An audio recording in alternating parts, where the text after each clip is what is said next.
عبد الله ما خلق الذكر والأنثى إنا سعيكم شتى فأما من أعطى واتقى وصدق بالحسنى فسييسره لليسرى وأما من بخل واستغنى وكذب بالحسنى ما يغني عنه ماله إذا تردى وإن عن الهدى وإن عن الآخرة الأولى وأنذرته نارا تلظى لا يصلى إلا الأشقى الذي كذب وتولى وسيجنبها الأتقى التي يؤتي ماله يزكى ما لأحد بنعمة تجزى ابتغاء وجه ربه الأعلى وسوف يرضى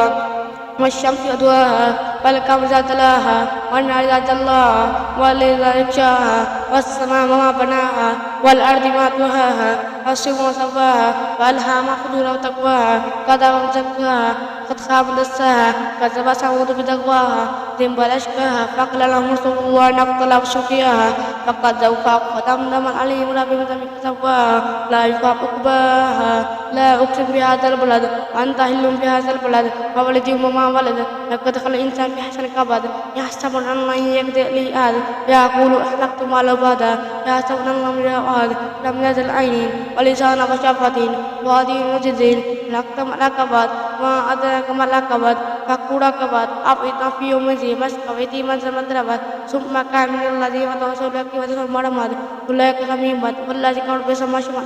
عليهم نار مقصدا والفجر